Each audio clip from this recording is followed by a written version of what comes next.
Todo empezó un viernes por la tarde. Era uno de esos días tranquilos, en los que parece que nada puede alterar el orden de las cosas.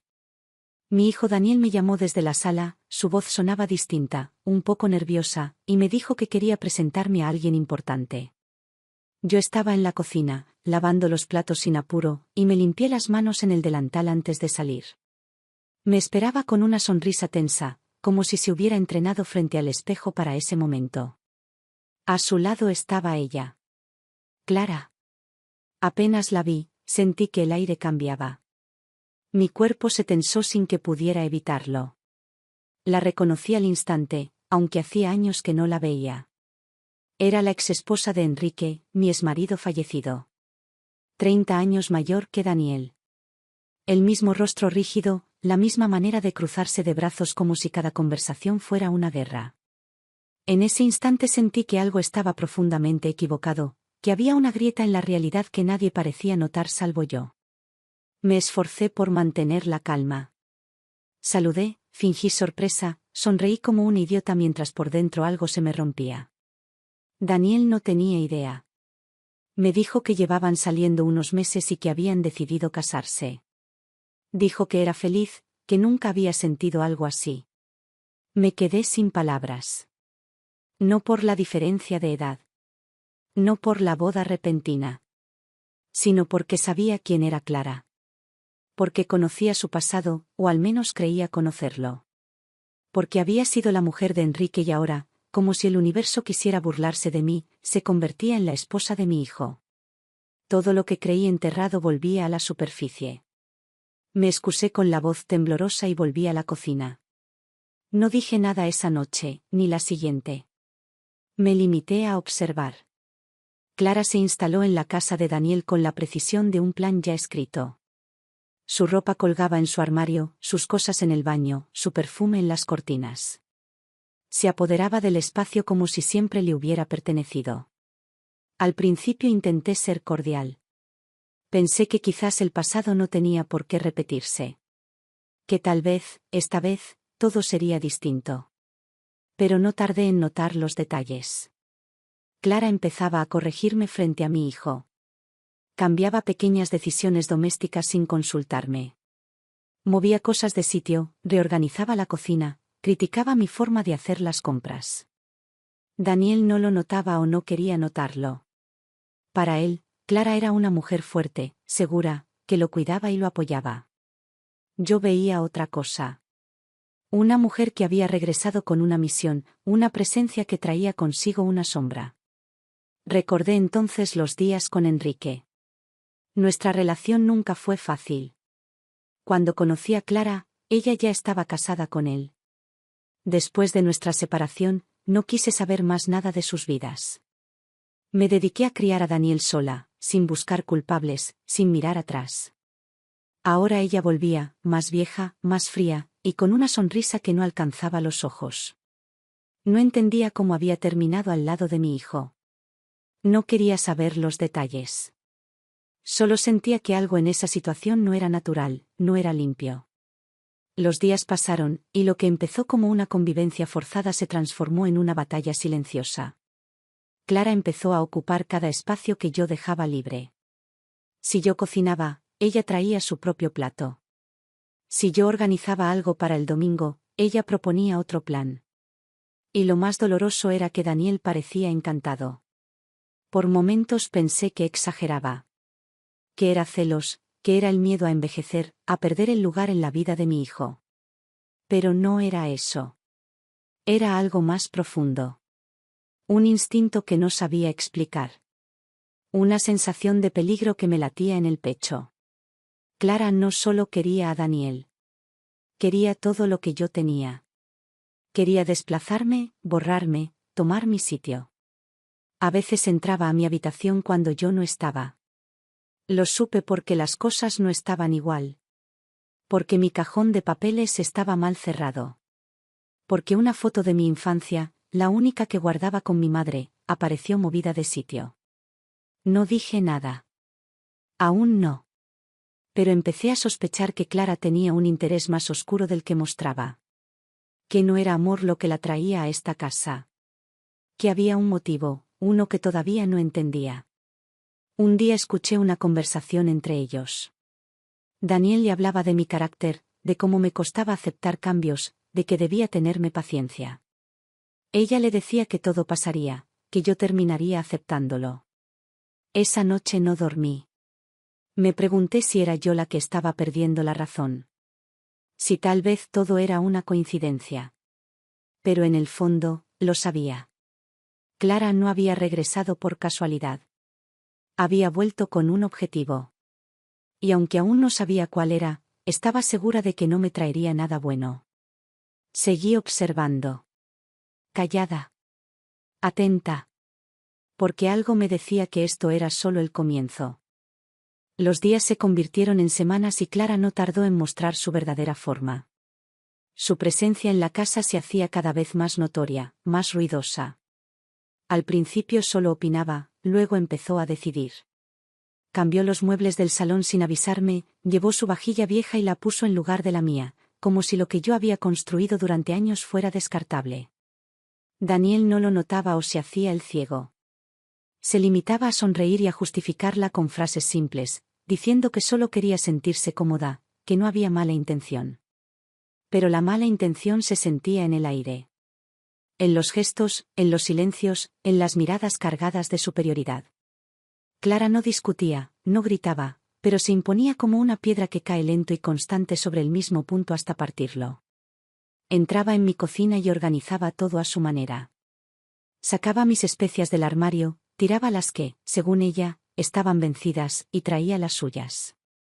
Cambió los turnos del supermercado, los horarios de comida, y de pronto todo giraba a su alrededor.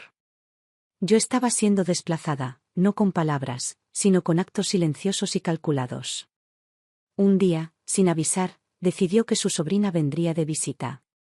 Era una joven insoportable, altanera, que se paseaba por la casa como si fuera dueña de cada rincón. Se encerraban en la habitación de Daniel a hablar durante horas, y cuando yo pasaba por el pasillo, se callaban. Clara la presentaba como una niña encantadora. Daniel la toleraba, pero se notaba que no le agradaba. Aún así, no decía nada. Cuando la sobrina se fue, Clara hizo comentarios sobre cómo sería tener una familia más amplia, nietos, nuevas generaciones. Hablaba con una sonrisa que me ponía los pelos de punta. Empezó a hablar por mí. Si alguien llamaba, ella contestaba y decía que yo no estaba. Si llegaba correspondencia a mi nombre, la abría sin consultarme. Empezó a revisar mis cosas. Lo noté porque una carpeta con documentos personales estaba abierta sobre la mesa una mañana. Era una carpeta que había dejado cerrada y guardada con llave. Cuando la confronté, negó todo. Dijo que quizá había sido Daniel, que tal vez yo misma la había dejado abierta y lo había olvidado. Su tono era calmo, casi maternal, como si estuviera cuidando de mí mientras yo perdía la cabeza. Era una forma de locura silenciosa, de invasión disfrazada de amabilidad. Daniel, mientras tanto, cada vez me hablaba menos.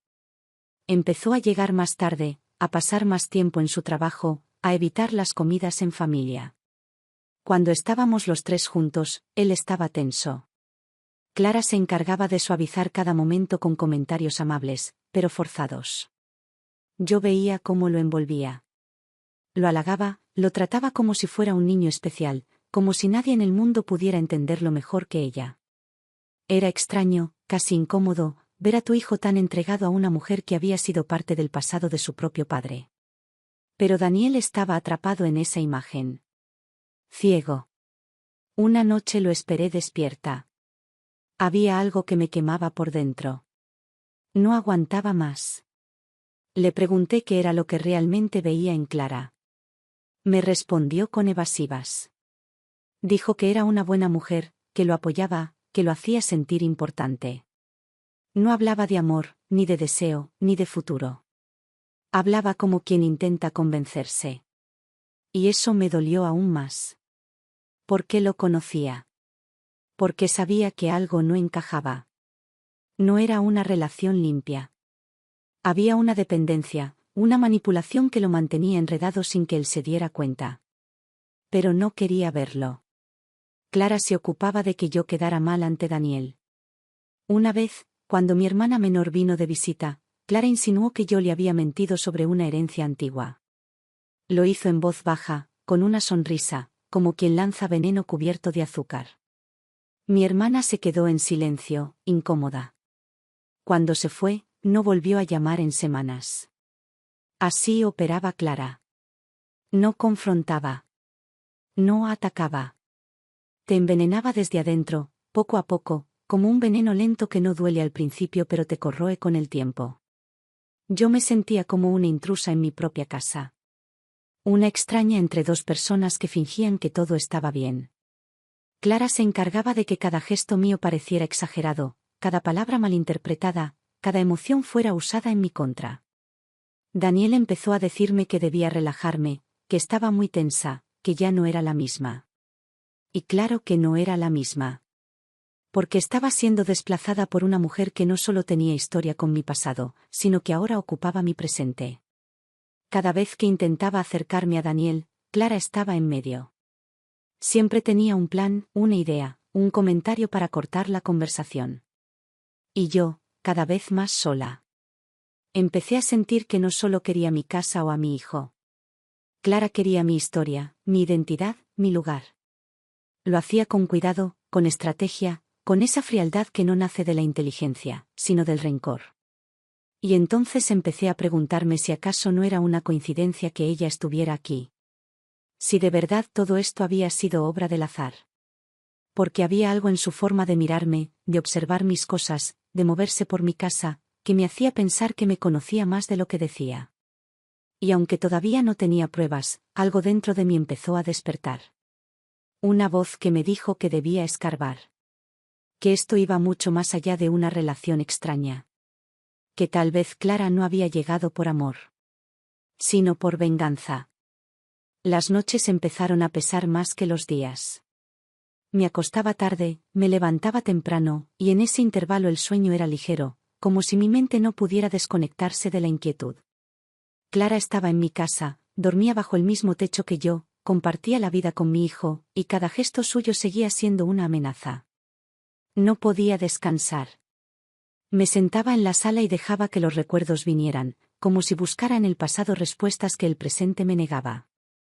Siempre pensé que mi infancia había sido dura, pero al menos tenía una línea clara. Una madre que hizo lo que pudo, una casa que se sostenía como fuera, y muchas carencias que aprendí a convertir en costumbre. Nunca conocí a mi padre, y mi madre jamás hablaba de él. Crecí con la sensación de que no debía preguntar. La casa era pequeña, oscura, llena de objetos que nunca funcionaban del todo. A veces no había comida suficiente. A veces la luz se cortaba por días. Pero yo sobrevivía. Había algo, sin embargo, que siempre sentí sin poder nombrarlo. Como si en mi historia faltara una pieza. Algo que no tenía forma, pero que se notaba en los silencios de mi madre, en las respuestas evasivas, en los nombres que no se pronunciaban. De niña pregunté si alguna vez tuve hermanos. Ella me decía que no, que era hija única, pero lo hacía bajando la mirada, como quien oculta algo. Yo me aferré a la idea de que tenía razón, de que mi vida era completa, de que nada faltaba. Pero con los años, esa certeza se agrietó. En la escuela siempre me sentí distinta. No sabía explicar por qué. Como si tuviera una sombra encima, una que nadie más podía ver. Crecí con amigas que hablaban de sus familias grandes, de sus hermanos, de primos y abuelos. Yo tenía solo a mi madre y un par de tías que apenas se aparecían. Nunca me explicaron por qué la familia era tan escasa, por qué todo era tan silencioso. Cada vez que mi madre hablaba del pasado, lo hacía con frases sueltas, vagas, incompletas. Y yo, por respeto o por miedo, dejaba de insistir. Cuando murió, no dejó cartas ni documentos importantes. Apenas unas cuantas fotos en blanco y negro y una caja con recuerdos que no me dijeron nada. Cerré su habitación y pasé años sin entrar. Pero ahora, con Clara pisándome los talones en cada rincón de mi vida, esa sombra de la infancia volvió con fuerza. Empecé a preguntarme si realmente fui hija única. Si algo había sido borrado. Si todo lo que creí saber era solo una parte de la historia. Una noche no pude más. Me levanté, abrí la habitación de mi madre y empecé a revisar. Saqué la caja de recuerdos y esta vez me obligué a mirarla con otros ojos. Había una pulsera diminuta de hospital con un número, no un nombre. Unas postales antiguas, y una hoja doblada que parecía arrancada de un cuaderno. No decía mucho, solo unas palabras desordenadas, como de alguien que se arrepiente y no sabe cómo explicar el daño hecho. En esa hoja había una fecha. Y esa fecha coincidía con mi año de nacimiento. No era una prueba, pero fue suficiente para que esa sensación antigua cobrara sentido. Me pregunté si acaso mi madre había tenido otra hija. Si las cosas en ese tiempo estaban tan mal que tuvo que tomar una decisión imposible. Una parte de mí se negaba a creerlo. Pero otra, más profunda, sabía que no podía descartar esa posibilidad. Porque algo dentro de mí siempre supo que no estaba completa. Clara, con su presencia arrolladora, no solo traía tensión y caos. Traía también un eco del pasado que me obligaba a mirar hacia atrás. Había detalles que empezaban a inquietarme. Su forma de mirarme, como si ya me conociera. La manera en que entraba en mi habitación cuando no estaba. Una vez la vi sosteniendo una foto mía de joven. No dijo nada, solo la dejó donde estaba y se fue. Pero esa imagen quedó clavada en mí. No era curiosidad. Era otra cosa. Desde entonces empecé a observarla distinto. Ya no solo como una mujer oportunista. Había algo más. Algo más oscuro, más personal. Empecé a hacer memoria de nuestros encuentros pasados, de los años en que Clara estuvo casada con Enrique, de cómo nos habíamos cruzado unas pocas veces, siempre con distancia, siempre con incomodidad. Recordé una mirada suya, hace más de 20 años, que entonces no entendí. Una mirada cargada de algo más que celos. Era desprecio. Rabia contenida. Como si ya me hubiera juzgado, como si yo fuera culpable de algo. Y ahora, en el presente, con la distancia entre ella y mi hijo acortándose cada día, con sus gestos calculados y su voluntad de invadir cada parte de mi vida, todo cobraba un nuevo significado. Sentía que no era casualidad. Que Clara no apareció de pronto por amor. Que su llegada estaba conectada a mi historia, a esa parte de mí que había sido enterrada durante años. Una noche, mientras tomaba té en la cocina, sentí un escalofrío. No era el frío. Era algo más. Era la certeza de que debía saber la verdad. Que no podía seguir ignorando las señales. Que Clara no era solo una amenaza presente. Era una pieza faltante de mi pasado. Y si quería proteger lo poco que me quedaba, tenía que averiguar quién era realmente. Después de esa noche ya no pude vivir igual. Cada movimiento de Clara me parecía un mensaje. Cada palabra, una pista. Tenía que averiguar quién era realmente, de dónde venía, por qué estaba aquí, qué buscaba en mi hijo, y qué pretendía de mí. Sabía que ya no era suficiente con sospechar. Las suposiciones me estaban carcomiendo por dentro. Necesitaba hechos, nombres, fechas. Algo firme a lo que agarrarme, porque Clara seguía ganando terreno y yo sentía que me hundía en mi propia casa. Pensé en mi viejo amigo Mateo, que ahora estaba retirado pero había sido inspector de policía durante casi 30 años. Siempre fue reservado, leal y discreto. Hacía más de una década que no hablábamos, pero lo llamé igual. Le conté lo justo, apenas una parte, solo para justificar la urgencia. Nos encontramos en un bar discreto, uno donde nadie preguntaba nada y el ruido de fondo cubría cualquier conversación privada. Le dije que necesitaba averiguar todo lo posible sobre Clara. Nombre completo, pasado legal, historial familiar. Todo. Él me miró con seriedad y me preguntó si estaba segura de lo que pedía. Le dije que no podía seguir viviendo entre dudas. Mateo aceptó ayudarme. Me pidió un par de días. Me advirtió que, si había algo que no quería saber, era mejor no empezar. Le respondí que no tenía opción. Regresé a casa con el estómago revuelto.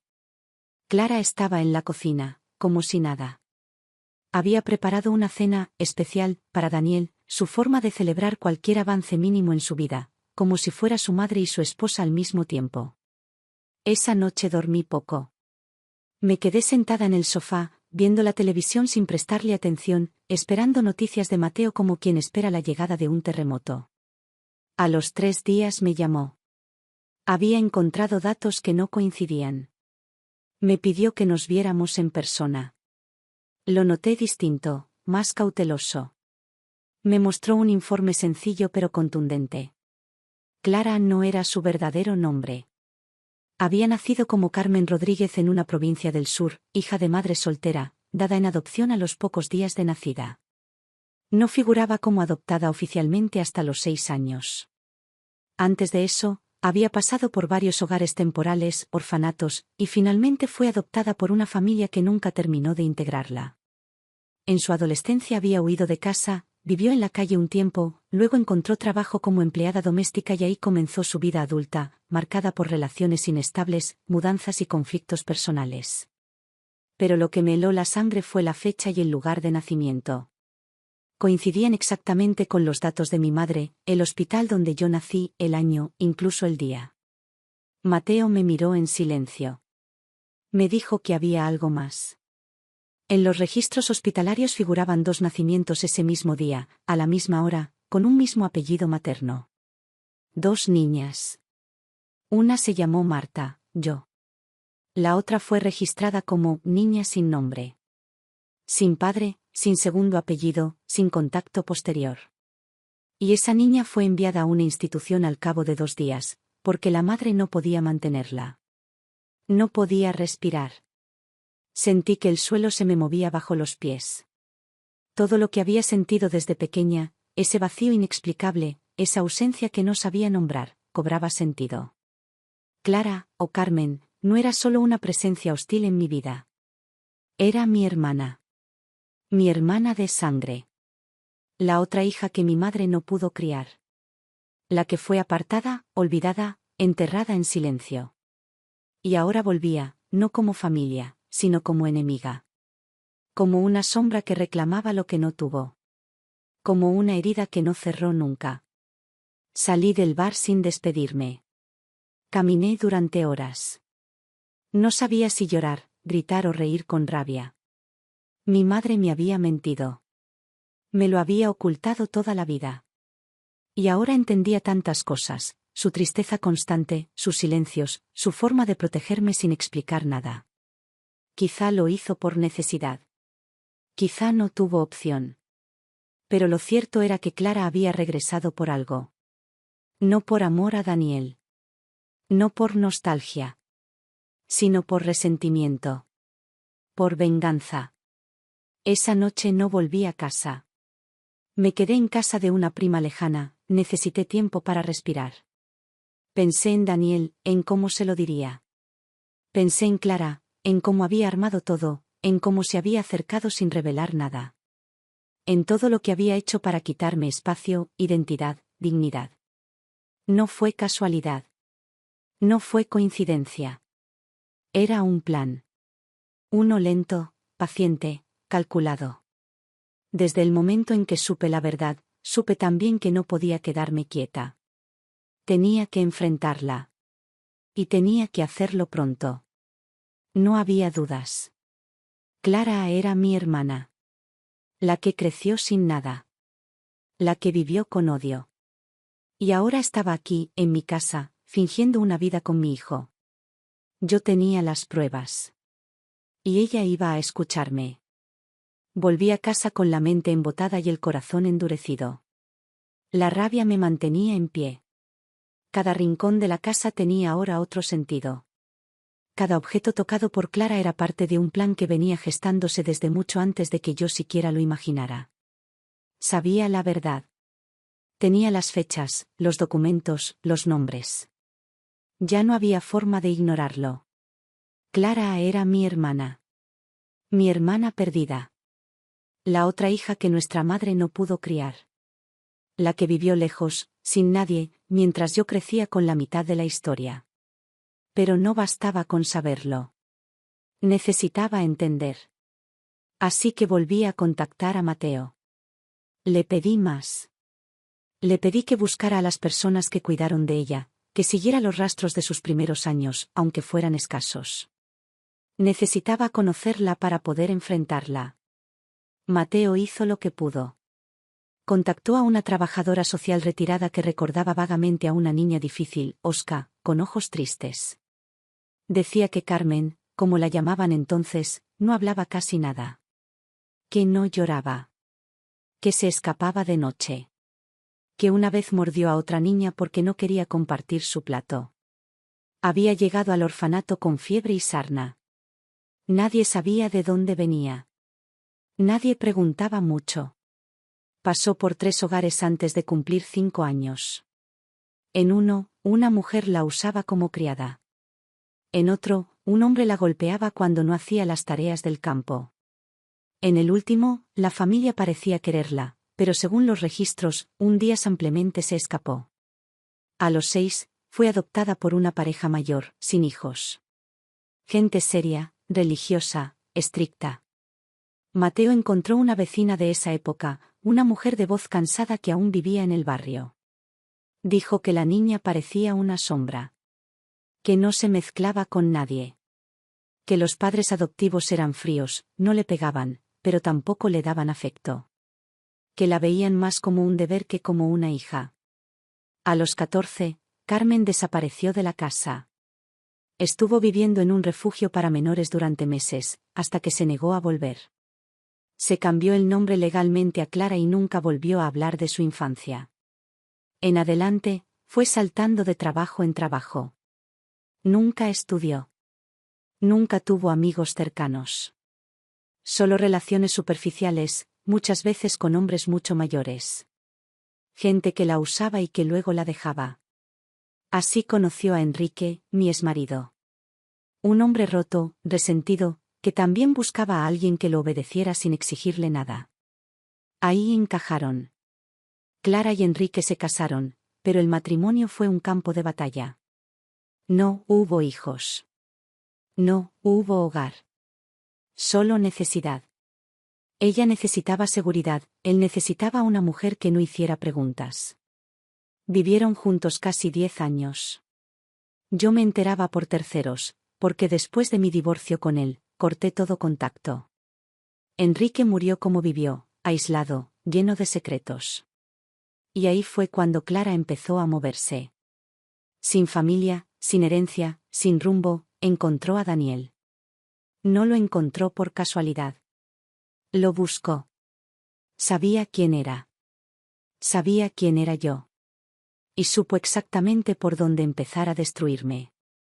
Cada pedazo de su vida tenía una sola constante: abandono. Clara no fue amada, ni cuidada, ni protegida. Aprendió a sobrevivir. Y sobrevivir, para ella, era adelantarse, controlar, devorar. A sus ojos, yo era todo lo que ella no tuvo. La hija que se quedó. La que fue elegida. La que creció en una casa, con una madre, con ropa decente, comida caliente y hasta educación. Aunque mi vida no fue fácil, a su lado fue un paraíso. Y eso bastó para que me convirtiera en su enemiga. Pensé en nuestra madre. En la elección que hizo. En la culpa que cargó hasta la muerte. Tal vez nunca pudo decirme la verdad porque no encontró palabras.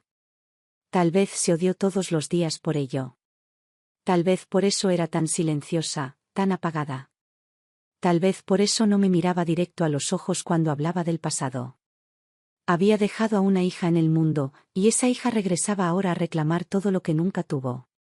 Y lo hacía de la peor manera. Robándome a mi hijo. Usando el mismo rostro que yo, la misma sangre, pero con intenciones que quemaban. Clara no vino a reconciliarse. Vino a vengarse. Por cada día que pasó sola. Por cada noche sin madre. Por cada golpe recibido, cada comida negada, cada insulto que nadie detuvo. Y aunque yo no tuve la culpa, en su mente yo fui la causa. Porque yo fui la que se quedó. Porque fui la que vivió. No sabía cómo detenerla. No sabía si contarle a Daniel. No sabía si enfrentarla de frente o reunir más pruebas. Pero lo que sí supe, con absoluta claridad, fue que Clara no se detendría. Porque el dolor que arrastraba era más fuerte que cualquier intento de paz. Porque para ella, el mundo era un campo minado. Y yo, su blanco preferido. Y mientras tanto, Clara seguía cocinando en mi cocina, durmiendo con mi hijo, sonriendo en mi sala. Con esa sonrisa seca, sin alma, que ahora entendía. No era alegría. Era triunfo. No quise esperar más. No podía seguir fingiendo que no sabía. No soportaba un solo día más viéndola moverse por mi casa con esa superioridad disfrazada de calma, como si todo lo que me pertenecía fuera ahora suyo por derecho. Sabía la verdad, la tenía clara, no había lugar para dudas. Y aunque dentro de mí aún quedaban pedazos de incredulidad, también había una certeza que me empujaba a actuar, si no la frenaba, lo iba a perder todo. Una mañana la esperé en la cocina. Me senté con los papeles sobre la mesa. No dije buenos días. No hice café. Solo esperé. Clara entró con su expresión habitual, esa cara impasible que no mostraba ni una emoción verdadera. Me vio, me miró los papeles y se detuvo. No dijo nada al principio. Solo se quedó ahí, observándome. Yo tampoco hablé de inmediato. Quise que entendiera que ya no había espacio para juegos, ni manipulación, ni medias tintas. Le dije su nombre verdadero. Carmen Rodríguez. Le dije la fecha de su nacimiento. El hospital. El número de registro. La institución donde fue entregada. Le hablé de nuestra madre. De la pulsera diminuta que aún conservo. De la hoja escrita a mano con una disculpa a medias. De los datos que recogí. De mi amigo policía. Le mostré el informe. Le dije lo que sabía. Todo. Ella no se inmutó. Ni un pestañeo. Ni un gesto. Solo se sentó frente a mí y me miró fijo, como si estuviera esperando ese momento desde hacía años. Me preguntó si esperaba lágrimas. Me preguntó si creía que iba a romperse, a explicarse, a pedirme perdón o a abrazarme como si esto fuera una película de reencuentros familiares. Me dijo que no me hacía falta saber nada más. Que lo importante ya estaba hecho. Que ella había encontrado su lugar. Y que ahora no pensaba soltarlo. Le dije que yo no era culpable de nada. Que yo tampoco elegí que las cosas fueran así. Que también fui criada con carencias, que nuestra madre hizo lo que pudo. Que no tuve privilegios ni lujos. Que lo poco que tuve me lo gané. Que si ella buscaba justicia, no podía convertir su venganza en justicia falsa. Ella rió. Por primera vez, rió de verdad. Pero fue una risa oscura, como si se burlara de mí y de todo lo que intentaba decir. Me respondió que la justicia no existe. Que existe el dolor, el abandono, el resentimiento. Que a ella nadie la protegió. Que la violaron en un hogar de paso a los 8 años. Que le quemaron la espalda con un cigarro por no limpiar bien un suelo. Que la llamaron la basura que nadie quiso. Que me buscó durante años. Que cuando supo quién era yo, no dudó un segundo en acercarse. No para conocerme. No para unirnos. Sino para destruirme. Cada palabra suya era una daga. Me decía que yo era el símbolo de todo lo que ella no tuvo. Una madre, un hogar, alguien que la abrazara sin esperar nada. Me decía que le bastó ver una foto mía, sonriendo en una celebración familiar, para decidir que no descansaría hasta verme tan vacía como ella. Me dijo que no le dolía usar a Daniel, que al contrario, era parte de su castigo. Que verme con miedo, con rabia, con la incertidumbre clavada en la piel, era su alimento. Quise golpear la mesa. Quise gritar. Pero no lo hice. Me quedé quieta. Porque entendí que Clara ya no era solo mi hermana. Era la sombra de todo lo que el abandono puede construir. No buscaba reparación. Buscaba arrasarlo todo.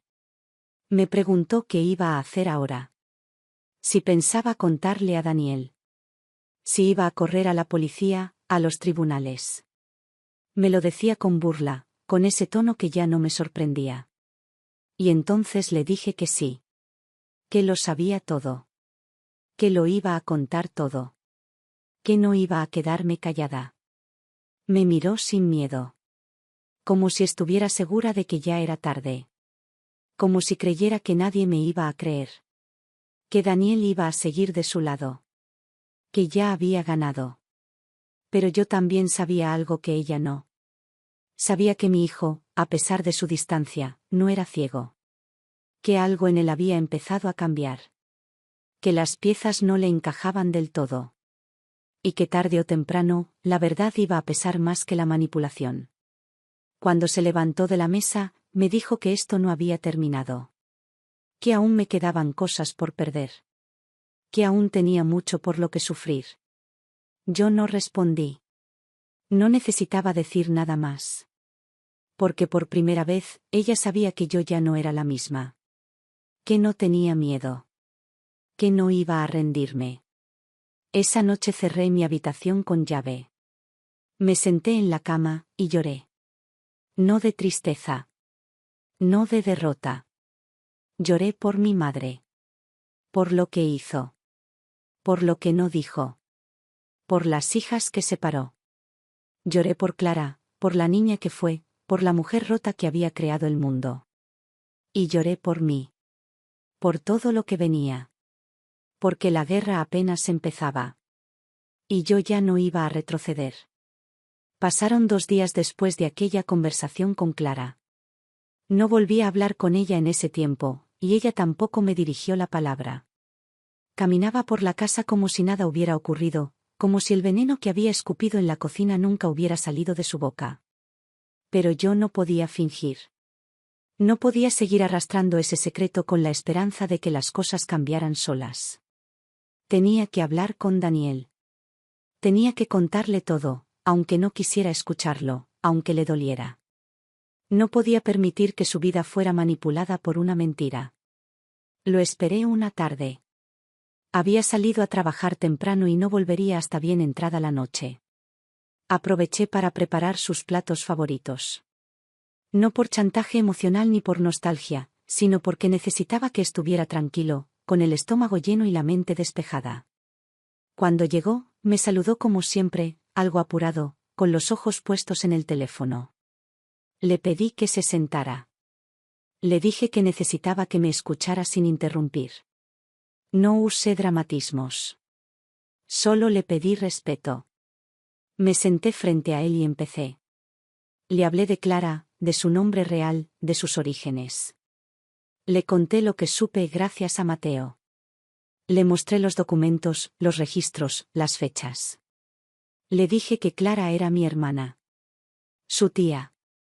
Que había sido abandonada cuando era una bebé, y que nuestra madre, por desesperación, tuvo que entregarla al Estado. Que creció sola, que fue maltratada, que vivió en condiciones terribles. Y que años después, cuando descubrió quién era yo, decidió vengarse. Daniel no decía nada. No se movía. Solo me miraba con los ojos muy abiertos, como si no entendiera nada o no quisiera entender. Le dije que Clara sabía perfectamente quién era él antes de conocerlo. Que lo buscó, que lo usó. Que su relación nunca fue casual. Que todo había sido planeado con frialdad. Le conté lo que me dijo en la cocina. Su risa. Su odio. Su desprecio. Cada palabra. Le dije que la mujer con la que compartía su cama no lo amaba, que lo veía como una herramienta para hacerme daño. Que lo había convertido en un medio para destruirme. Daniel se quedó en silencio largo rato. Me miró con una mezcla de incredulidad y miedo. Me preguntó si estaba segura. Le dije que más que nunca. Me pidió los documentos, los leyó una y otra vez. Luego se levantó, fue a su habitación y estuvo encerrado casi 1 hora. No escuché ningún ruido. Solo pasos suaves, lentos, como si su mente estuviera reorganizando todo. Cuando salió, no me miró a los ojos. Me dijo que necesitaba pensar. Me pidió espacio. Me dijo que me creía, pero que también necesitaba procesar. Que todo era demasiado. Esa noche no dormí. Al día siguiente, Daniel no fue a trabajar. Estuvo fuera todo el día. Cuando volvió, me dijo que había hablado con Clara. Que al principio ella lo negó todo. Dijo que yo estaba enferma, que inventaba historias, que quería separarlos porque no soportaba verla feliz. Que había preparado todo ese circo con ayuda de un viejo amigo policía porque no toleraba perder el control sobre su vida. Pero él la presionó. Le pidió explicaciones, le exigió detalles, quiso saber cosas que solo ella podía confirmar o desmentir. Al final, Clara no negó más. Lo miró con la misma frialdad con la que me miró a mí y le dijo que sí, que era verdad. Que era mi hermana. Que lo sabía desde antes de conocerlo. Que lo buscó a propósito. Que quiso acercarse a mí destruyendo lo que más quería. Y que si se enamoró en el camino, eso no le importaba. Que lo importante era verme caer. Verme sola, derrotada, fuera de mí misma. Que no esperaba que él la entendiera, ni la perdonara. Que ya había conseguido lo que quería. Daniel me contó todo eso con la voz quebrada. Se sentía humillado, estafado, herido en lo más profundo. No podía creer que hubiera sido parte de algo tan enfermo, tan calculado. Me dijo que no podía seguir con ella. Que no podía mirarla más. Que no sabía cómo no lo había visto antes. Que había señales, muchas, pero que no quiso verlas. Que no quería aceptar que una mujer que decía amarlo pudiera tener tanta oscuridad dentro. Que no sabía cómo volver a confiar en alguien. Al día siguiente, Clara se fue. No dijo adiós. No hizo escenas. No empacó mucho. Solo tomó unas cuantas cosas y desapareció. Daniel no la ayudó. No la siguió. No la llamó después. La dejó ir sin mirar atrás. Como si nunca hubiera existido. Pero yo sabía que no era tan fácil. Las heridas que ella dejó no se borrarían con una maleta y una puerta cerrada. Eran profundas, personales, irreparables. Daniel se quedó en casa unos días. Hablamos poco. Comía en silencio. Se encerraba mucho en su habitación. Yo no insistía. Sabía que necesitaba tiempo. Que estaba roto. Y también sabía que, aunque me creyó, aunque actuó con valentía, una parte de él seguiría preguntándose cómo fue posible no ver nada. Cómo fue posible que su propia tía lo envolviera en una mentira tan cruel. Y yo, aunque me sentía aliviada de haberle dicho la verdad, también estaba vacía. Porque ya nada volvería a ser igual. Después de que Clara se fue, la casa quedó en un silencio espeso. No era paz. No era alivio. Era el eco de todo lo que había pasado, una calma forzada que no tenía nada de armonía. Daniel intentaba seguir con su vida, pero cada movimiento le costaba. Comía en silencio, evitaba hablar del tema, y se perdía en la pantalla del televisor por horas. Yo respetaba su espacio, pero sabía que esa herida tardaría en cerrar. Lo que Clara había hecho no solo nos marcó a cada uno, había rajado para siempre la confianza entre nosotros. Pensé que, al irse, Clara desaparecería. Que su ausencia sería definitiva. Pero no fue así. A la semana empezaron los mensajes. Primero indirectos, a través de conocidos. Gente que me miraba raro por la calle. Vecinas que antes me saludaban con afecto ahora bajaban la vista. Luego llegaron las llamadas anónimas, una tras otra, sin voz al otro lado, solo respiraciones largas, pausadas, como si alguien quisiera recordarme que estaba ahí.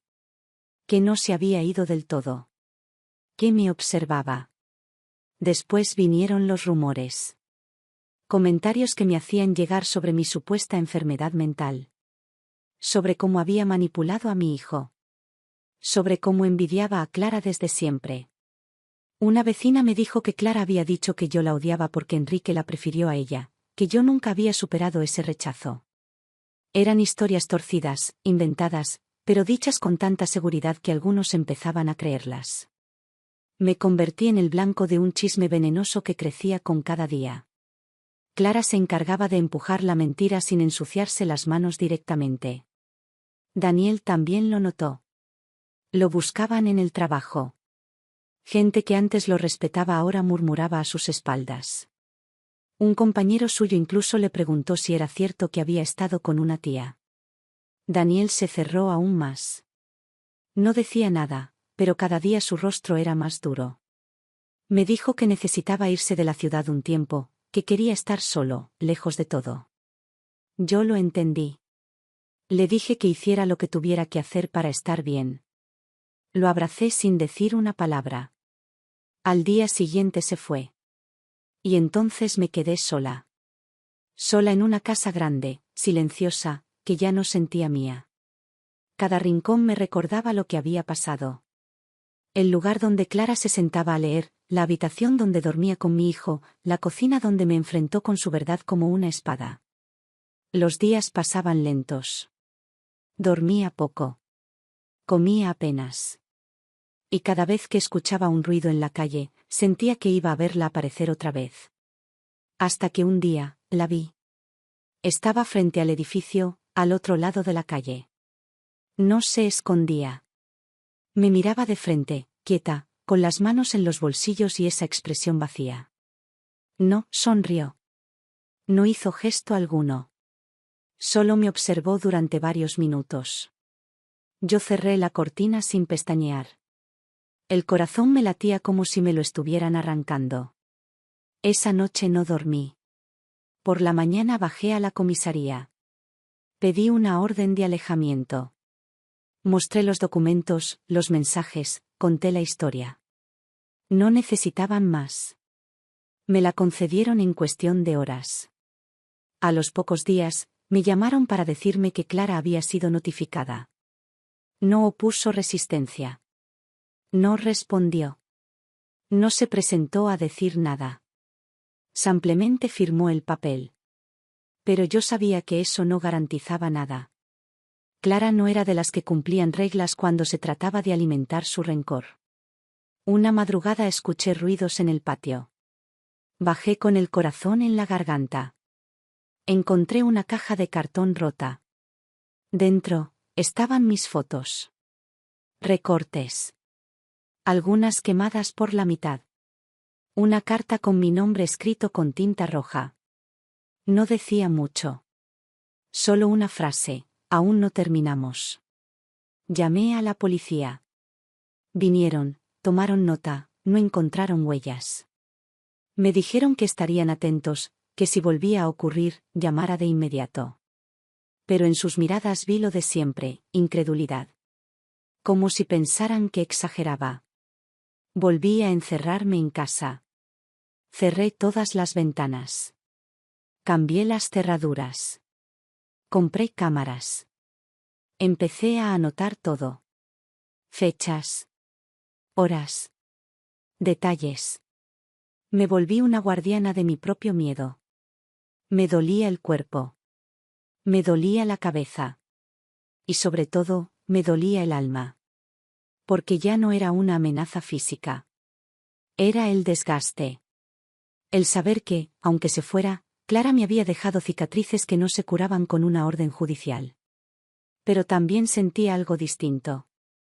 Una especie de furia nueva, no contra ella, sino contra el peso que había cargado toda la vida sin saberlo. Contra la injusticia de crecer con una historia incompleta. Contra la culpa heredada que nunca me perteneció. Clara fue una víctima. De la pobreza, del abandono, del sistema. Pero eligió convertirme en su enemiga, cuando yo no tuve culpa de nada. Y esa elección fue suya. Así que me prometí algo. No iba a permitir que me destruyera. No otra vez. No más. Pasó casi un mes desde la última vez que la vi parada frente al edificio. La orden de alejamiento seguía vigente, pero eso no me daba paz. Era solo un papel. Una barrera legal contra alguien que ya me había atravesado por dentro. Me costaba concentrarme. Caminaba por la casa como si esperara que algo estallara.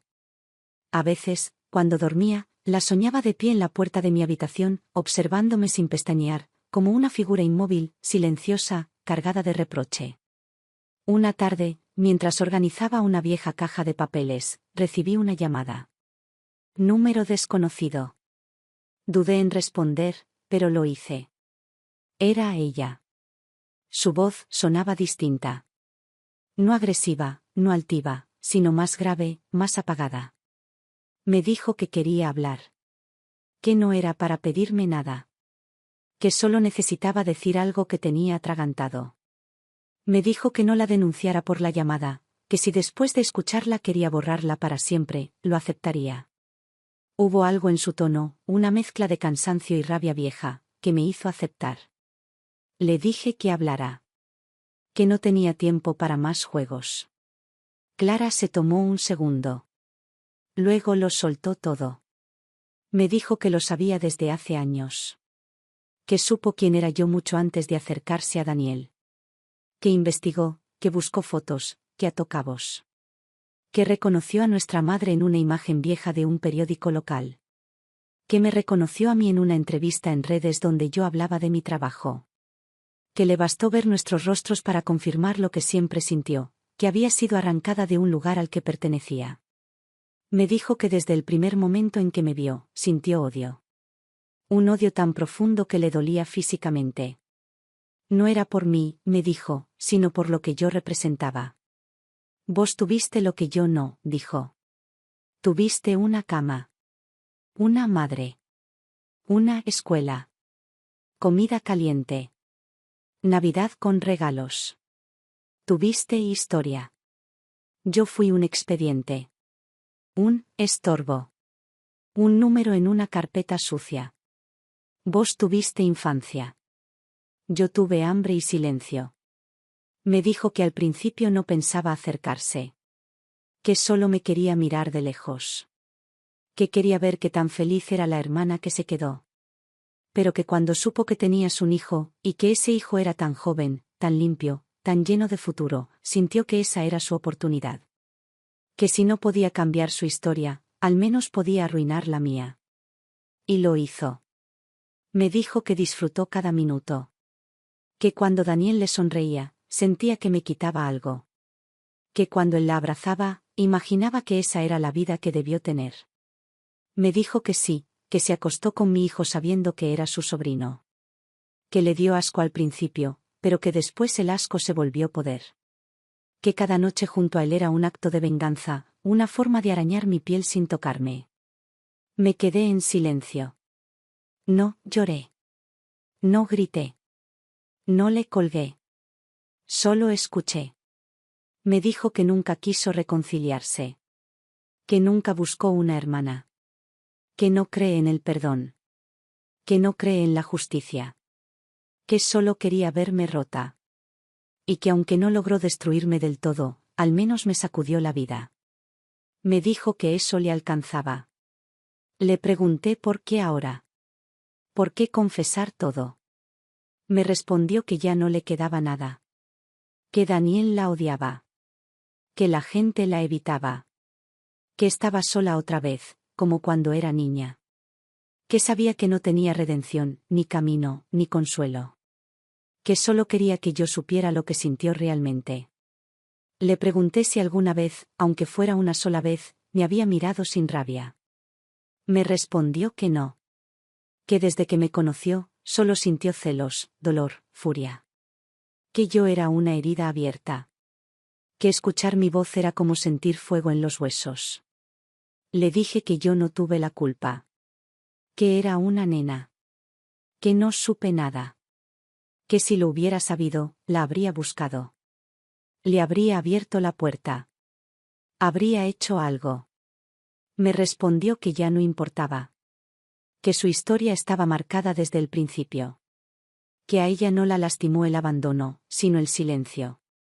El olvido. La indiferencia. Y luego se despidió. No con cariño. No con ira. Solo con una frase seca, ya no tengo más que decirte. Cortó. Me quedé sentada con el teléfono en la mano.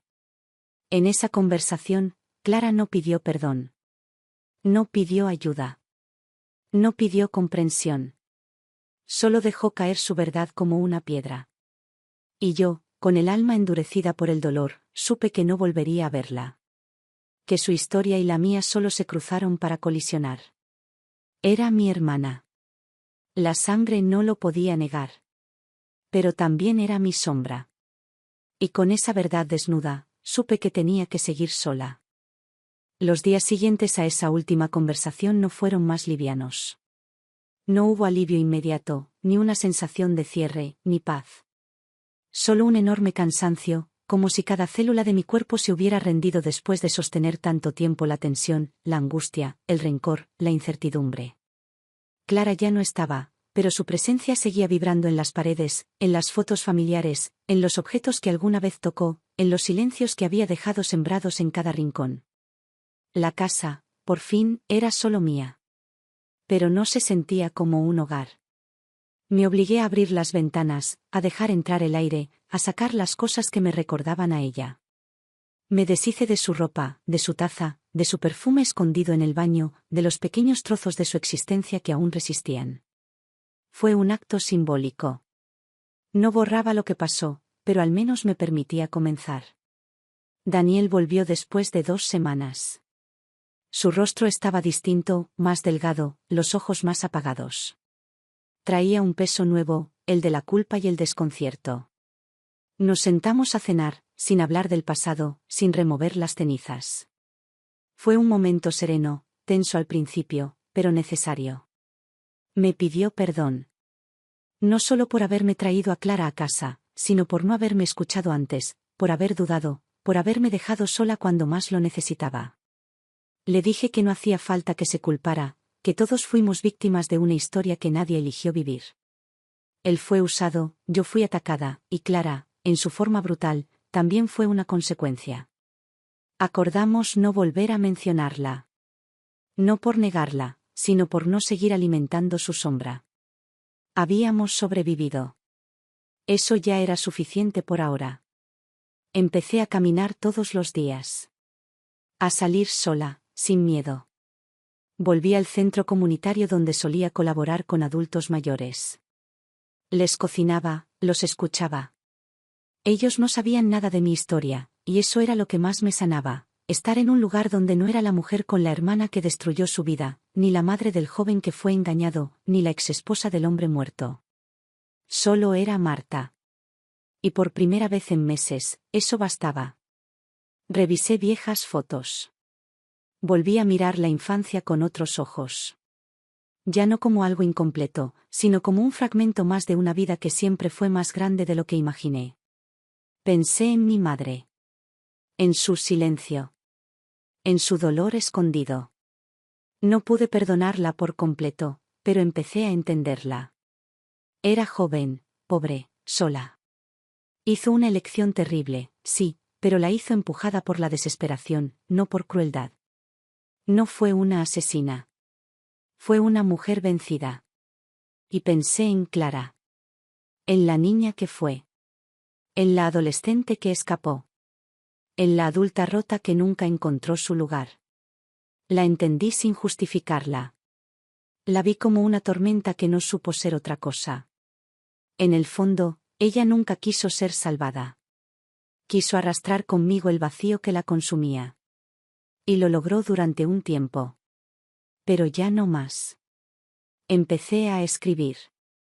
No como terapia, ni como catarsis. Escribía para dejar constancia. Para no olvidar lo que había pasado. Para registrar los pequeños pasos de mi reconstrucción. Cada página era un ladrillo en mi nuevo suelo. Uno propio. Uno firme. Mi círculo de amistades se redujo. No me importó. Me quedé con las pocas personas que no me pidieron explicaciones. Que simplemente me acompañaron. Sin preguntas. Sin juicios. Sin intentar ver el lado bueno de todo. Porque no lo había. No había nada bueno en lo que pasó. Solo había sobrevivencia. Y eso era ya bastante. Volví a dormir bien. Al principio con ayuda. Luego sola. Sin sobresaltos. Sin sobresaltos reales, al menos. Porque los sueños, a veces, traían todavía restos de la pesadilla. Soñaba con Clara. A veces era una niña que me tendía la mano y yo no podía alcanzarla. A veces era una sombra que me seguía. A veces era solo una voz que repetía, yo también era tuya. Me despertaba con el corazón encogido. Pero ya no me paralizaba. Me levantaba igual. Me vestía. Salía. Vivía. El dolor no desapareció. Solo aprendí a caminar con él. Como quien lleva una cicatriz que a veces molesta, pero ya no sangra. Empecé a perdonarme. Por no haber sabido antes. Por haber tenido miedo. Por haber creído que debía cargar con todo. Me dije que no podía cambiar lo que fue, pero sí cómo iba a vivir de ahora en adelante. No volvería a dejar que nadie entrara en mi casa sin merecerlo. No volvería a dudar de mi intuición. No volvería a callar ante el maltrato, aunque viniera disfrazado de sonrisa. Ya no era la misma mujer que abrió la puerta a una mujer mayor, creyendo que era solo la ex de su ex. Era otra. Con la espalda más erguida. Con la mirada más dura. Pero también, con más verdad. Estaba reconstruyéndome. A mi tiempo. A mi modo. Desde las ruinas. La vida siguió, sin anuncios ni vueltas dramáticas, simplemente avanzando como si nada de lo que ocurrió hubiera sido tan devastador como realmente fue. El silencio de la casa dejó de ser una amenaza y empezó a parecerme un lujo. Por fin podía habitar mis propios espacios sin sentir que alguien me vigilaba desde las sombras. Las cosas volvieron a su sitio lentamente. No hubo redenciones, ni catarsis emocionales, solo la rutina volviendo a tejer su hilo después de tanto caos. Clara desapareció del mapa sin dejar rastro, sin enviar una última amenaza ni buscar un cierre. Nunca más supe de ella. No recibí noticias, ni comentarios, ni señales. Simplemente se desvaneció como si su único propósito hubiera sido irrumpir, destruir y luego extinguirse una vez cumplido su objetivo. La orden de alejamiento se venció y no la renové. No lo hice por valentía, ni por descuido, sino porque ya no era necesaria. Clara ya no tenía ningún poder sobre mí. Había dejado su huella, sí, pero no podía volver a atravesarme de la misma forma. Su lugar en mi vida había dejado de ser una amenaza activa y se había transformado en un capítulo cerrado, con bordes duros, pero cerrados al fin. Ya no esperaba su regreso, ni tenía pesadillas con su rostro. Había pasado. Y lo que queda después de que algo pasa es otra cosa, no es alivio, ni olvido, es continuidad. Daniel también encontró su ritmo. Se mudó a otro lugar, empezó de cero, y poco a poco fue volviendo a mí, no como antes, sino como alguien distinto, más consciente, más sobrio, más despierto. Nuestra relación ya no se sostenía sobre la idea de madre e hijo sin fisuras, sino sobre la verdad compartida de haber sido ambos víctimas de una mentira construida con precisión. Nos acompañábamos en el presente sin necesidad de regresar una y otra vez al pasado, porque entendimos que había cosas que solo se sobreviven, no se explican. Él me respetaba más, hablábamos con más calma, con menos miedo, con más sustancia. Yo misma empecé a hacer las paces con partes de mi historia que hasta entonces no había querido mirar. Ya no desde el rencor ni la culpa, sino desde un lugar más realista. Pensé en mi madre, en las decisiones que tuvo que tomar, en el silencio que arrastró toda su vida. No fui a su tumba, no me arrodillé a pedirle respuestas, ni lloré frente a ninguna lápida. La entendí a solas, en el comedor, mientras doblaba ropa, mientras cocinaba o simplemente caminaba. Aprendí que a veces perdonar no es justificar ni olvidar, sino aceptar que ciertas heridas no se hicieron para tener cierre, sino solo para que aprendamos a vivir con ellas. No intenté reescribir la historia con esperanza. No me conté mentiras dulces sobre cómo todo me hizo más fuerte. No lo necesitaba. Sobreviví, y eso era suficiente. No busqué lecciones. Solo busqué la estabilidad mínima para no volver a romperme por dentro. Recuperé hábitos simples, escribir un poco por las mañanas, escuchar música sin miedo a que me devuelva a un momento doloroso, salir a caminar con la frente en alto. Dejé de preguntarme por qué me tocó esto. Dejé de buscar lógica donde nunca la hubo. Acepté. Clara fue mi hermana por sangre, pero por elección fue mi enemiga. Decidió dañarme porque no supo qué más hacer con el dolor que llevaba desde niña. Se aferró al odio como única forma de existir, y yo fui el blanco que eligió. La entiendo, pero no la justifico. La reconozco, pero no la acepto en mi vida. No hubo redención, ni reencuentro, ni abrazo final. Hubo verdad, confesión, ruptura, y después, nada. Y en ese nada, aprendí a estar. A vivir sin tener que perdonar lo imperdonable, a reconstruirme sin necesidad de negarla, a convivir con el hecho de que hay dolores que no curan, pero sí se ordenan. El silencio se convirtió en compañía. El tiempo no me devolvió lo perdido, pero me ofreció espacio para seguir. Seguí siendo quien soy, solo un poco más dura, un poco más honesta, un poco más sola, pero en paz. Y eso, después de todo, es más de lo que alguna vez pensé que tendría.